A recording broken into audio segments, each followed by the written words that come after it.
Okay, well, it's time for us to look at the second part of 10.5.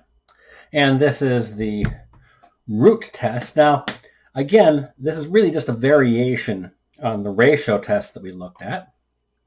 So the root test, we simply define this L, this limit, to be the limit as n approaches infinity of the nth root of the absolute value of a sub n. Notice again, we're using absolute value. That way we don't have to worry about taking roots of negative numbers, getting all kinds of problems there. Okay, the L you get here would be the exact same as the one you would get from the ratio test. It's just sometimes this is an easier one to compute. So we want to pick whichever one looks like it's going to give us the easiest result. Now, the advantage to this one is that we don't have to do the trick of figure out what a sub n plus 1 is and then doing the algebra to do the ratio of them. The downside is you have to be really comfortable with some of the limits we've done in the past. Let me pull the book in here. Way back when in 10.1, we had this theorem with the, I can do the camera here. Right down here with all these specialized limits. It's on page 566. You'll want to have that one out and handy if you're going to use the root test. A lot of those pop up in there. So keep that out, especially this one here, the nth root of n goes to 1. 1 plus x over n to the n goes to e to the x. Those types of things, they'll pop up occasionally. So in the root test, you'll want to have that handy. So bookmark it or have a copy there. Okay, let's go back, though, to our root test. So the conclusions are going to be the same as what we had for the ratio test because, again, let me adjust my camera again here. Since it really is the same L, so if L is less than 1, then the sum converges. If it's greater than 1, that sum diverges. And if L is 1, you get an inconclusive result. One thing I've seen people do in the past that we want to avoid is if you've done one of these two tests and you get an inconclusive result, don't do the other one because you'll get the same L. Okay, so let's take an example here. And so does the sum where we have n over 2 to the n, does that converge?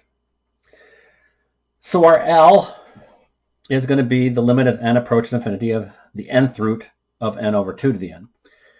The nice thing with the nth root test is that when you have something to the nth power and you take the nth root, you just get the 2. And then we have this nth root of n. Okay, and that's one of those special ones from that theorem. So again, you want to have that handy. Nth root of n, we know, went to 1. So that's going to be 1/2, which is less than 1.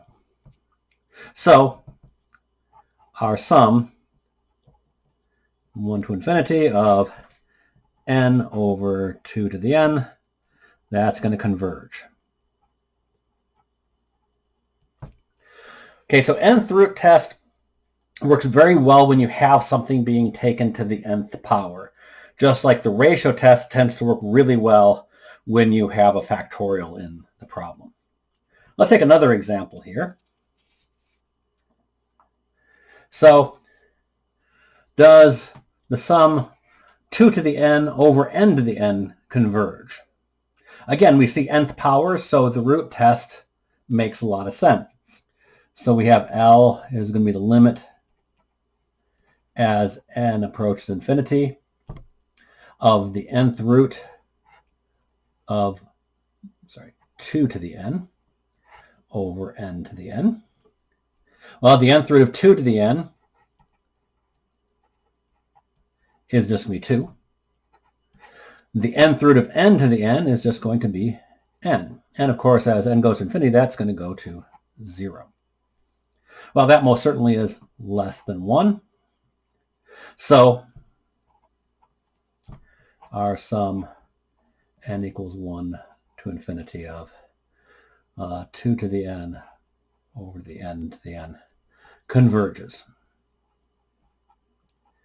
Okay, so these two tests just give us another way of of looking at convergence, trying to figure out whether something converges. We have, of course, direct and limit comparison yet. We also have the geometric and the integral tests. So we want to figure out, okay, which test do we use? The book does have a nice summary of the tests we've gone over at the end of section 10.5, so you might want to take a look at that. Each person sort of chooses which order you look at things in. Although obviously, in the homework for this section, most of them will use this one, but not all of them. Okay, let's take an example of just a routine problem. So we have this sum, n equals 1 to infinity, n minus 2 over n, quantity to the n, and we're adding that together. And we just want to know whether it converges or not. So the first thing we have to do is decide what test to use. Okay, we've got a whole range of tests to use. We have, again, comparison tests. We've got geometric. This is not geometric, obviously. And we've got root ratio. Well, the nth power tells me, well, maybe we should use the ratio, sorry, the root test. So root test, if we try that, we get L to be the limit as n approaches infinity of the nth root of n minus 2 over n to the n.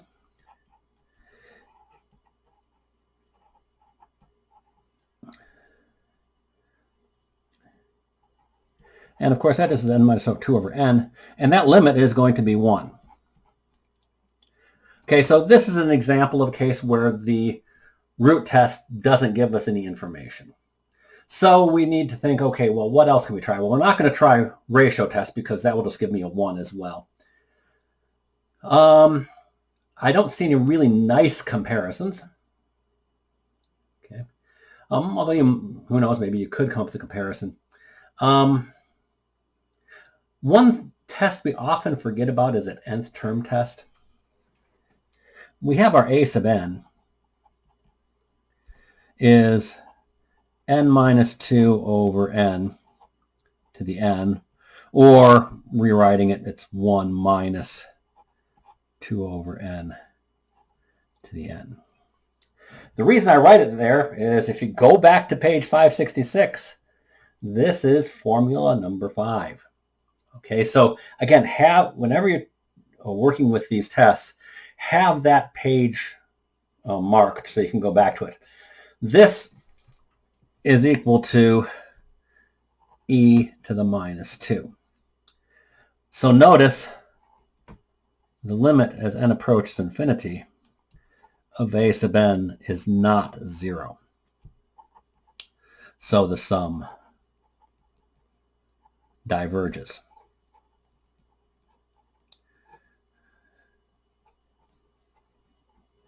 Okay, so we don't want to forget all those other tests. So you're not limited to root and ratio test in this section, although they're good things to try.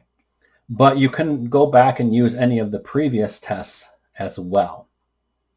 Okay, well, look for some more examples to be put in a PDF for this section. And then next, we'll look at 5.6. I will go ahead and put up the homework turn-ins for the remainder of the 4 sections. So if you want to work ahead, you can. Basically, we're looking at turning in 2 per week. Look for those to be posted sometime tomorrow. But all of the turn-ins will be there, and the videos will be up, probably within the next 3 days for all of them. So, okay, well, hope all continues to go well and that you're staying healthy. Things here in Sioux County, at least, have been very quiet, especially with no students. You're definitely missed. And thankfully, we only had 7 cases in the county so far, and we haven't had a new one in about 10 days. So hopefully we're past the worst risk, although you never know. So take care and stay well.